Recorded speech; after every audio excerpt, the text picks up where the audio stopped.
Hi, welcome to the channel. If you keep up to date with new video game releases, you already know all about games like God of War, Red Dead Redemption 2, Marvel Spider-Man, Call of Duty Black Ops 4, Super Smash Bros. Ultimate, games like those. Today, I would like to talk about smaller video games.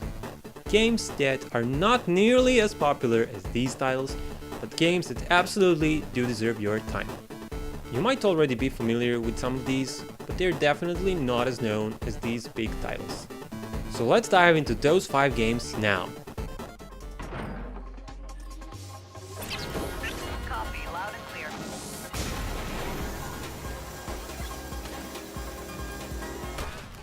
A driving game made by people who worked on MotorStorm that's not actually a racing game. This is but one way to describe Onrush, a title developed by Codemasters, where you control vehicles while not actually trying to get them to the finish line first, as there isn't one. This is a different take on the arcade racing genre, which would better be described as a combat game with vehicles, a mix of Burnout and MotorStorm. Onrush for racing games kind of feels like what Smash is for fighting games, an unorthodox take on a tried and true basic gameplay formula. Because of the different types of vehicles in this title, I wasn't expecting another Drive Club, a previous game directed by the project lead of Onrush, but a similar experience to what I got with the excellent MotorStorm series on PlayStation 3. While they might look similar on surface, they really don't play the same. The core of the gameplay in Onrush is based around two teams, Blue and Orange, going at it with each other. In all the available modes, you'll be relying on boosting while driving in order to go faster, but as you're temporarily increasing your speed, you're depleting its gauge. To refill it, you'll be performing tricks if you're driving a motorcycle, or slamming into either vehicles from the opposing team, or fodder, grey vehicles that randomly pop up which are much easier to slam into. The end goal of boosting is to fill out the rush gauge, which grants you an even bigger speed increase and a superpower for a short time, depending on which vehicle class you picked. Smashing cars from the opposing teams is usually a lot easier while you're in the middle of a rush.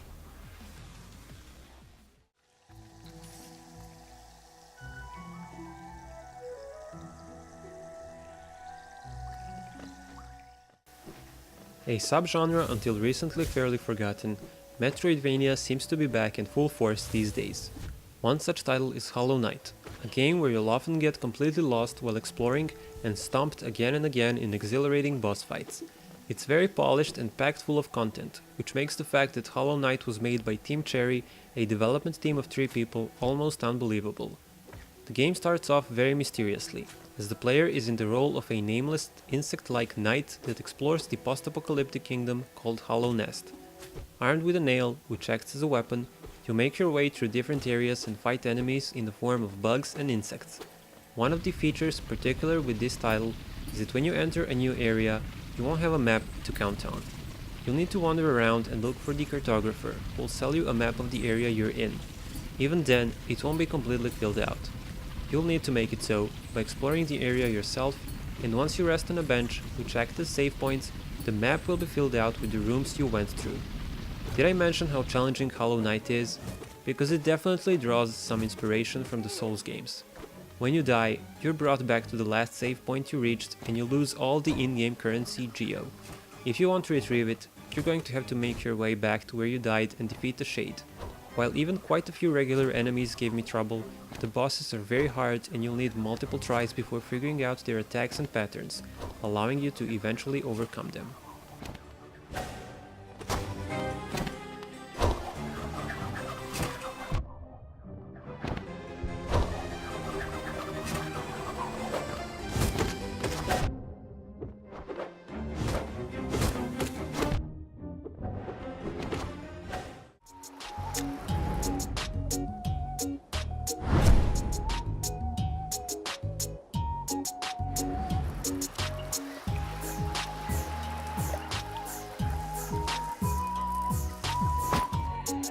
At first glance, the title of this game looks very similar to the Super Nintendo platforming classic, Yoshi's Island.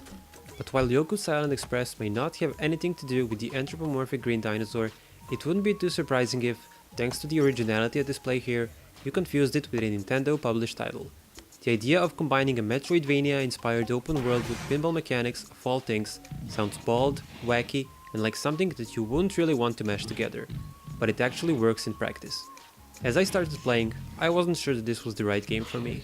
Do I absolutely adore pinball mechanics? Not really, so I had a bit of a rough start with this game, as I needed persuading that traversing a world so packed full of pinball-inspired rooms was going to be fun.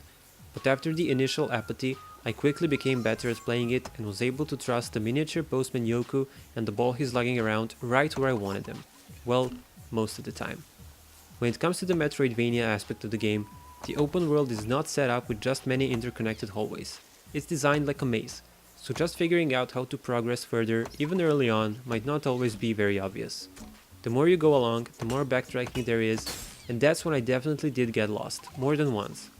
Because it's not just a simple case of always going forward, going back to previous areas and exploration are a big part of Yoku's Island Express. You do have access to a map at all times, but you can't zoom in quite enough to see it as clear as you might like, and the markers that point to where you should be going next aren't necessarily straightforward to get to. Having said that, I never quite reached an unwanted point of frustration where I'd be stuck for a very long time unable to figure out how I should proceed. The main character moves around the tropical island either with the analog stick or the D-pad. A lot of the rooms are centered around pinball mechanics, so that's when the ball he's always carrying around comes into play. Just like in a pinball game, these rooms have at least 2 flippers that you're in charge of by using the triggers on the controller. This is why you'll need to improve your pinball skills if they're not already up to par, because you'll often need to launch Yoku and his ball to very precise spots in order to hit purple items that will unlock doors, which allow you to progress further. However, while it may take a couple attempts for you to be able to get the protagonist and the ball right where you want them, there's no time limit or enemies that will try to deplete your health, so you can take all the time you need. If Yoku and the ball fall between the pinball paddles, you'll lose some fruit, but you always have so much of it that I don't even know if the game has a game over screen.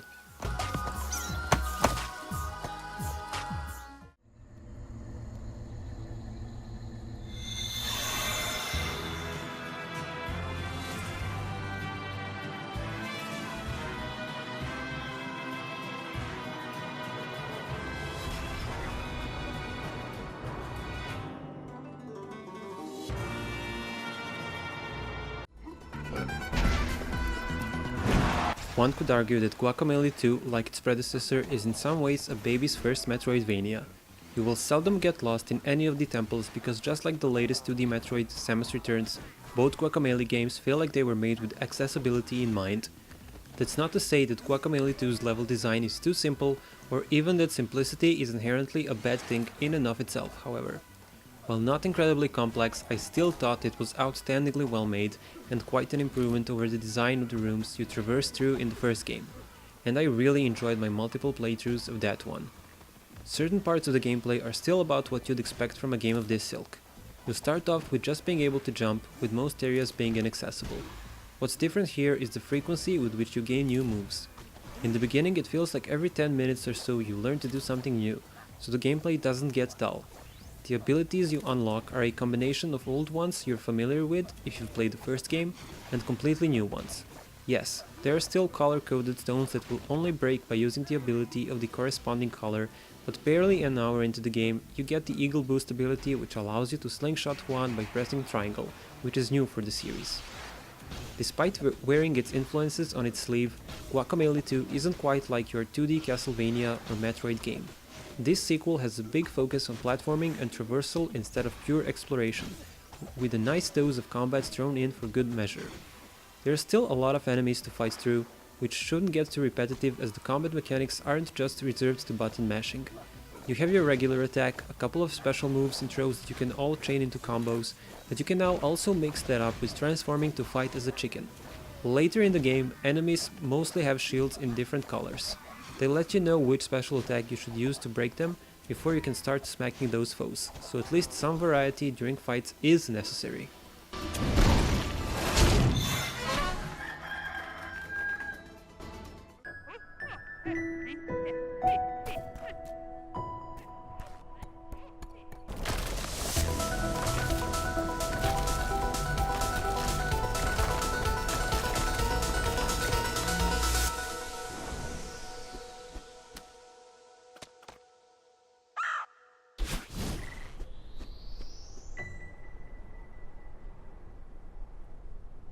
And here we have my personal favorite game of the year, Celeste.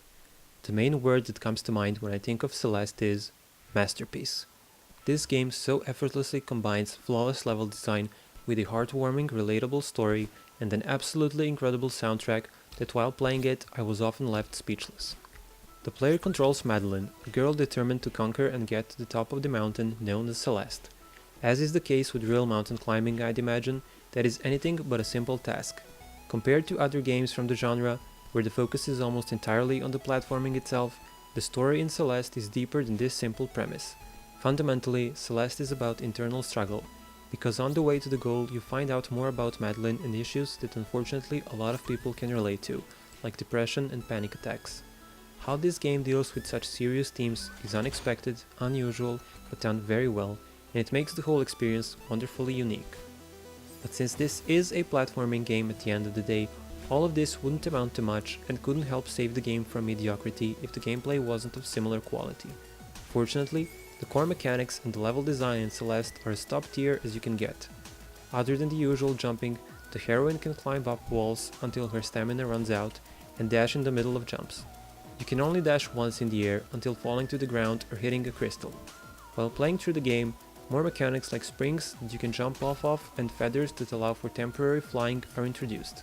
Combining these simple mechanics, you go through these incredibly designed levels that along with the outstanding soundtrack amount to nothing short of a gaming bliss.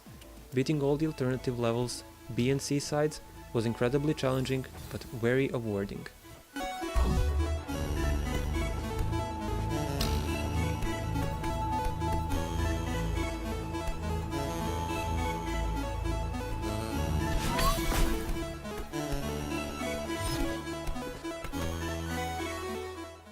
Hopefully you just discovered at least one new game that you did not already know about.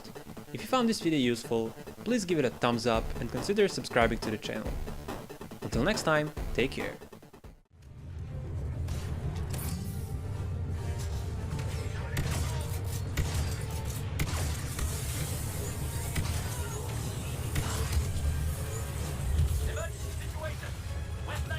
Got him, come on, I got him, let's go! Don't even need to see. Yeah, I can get my glasses in there as well.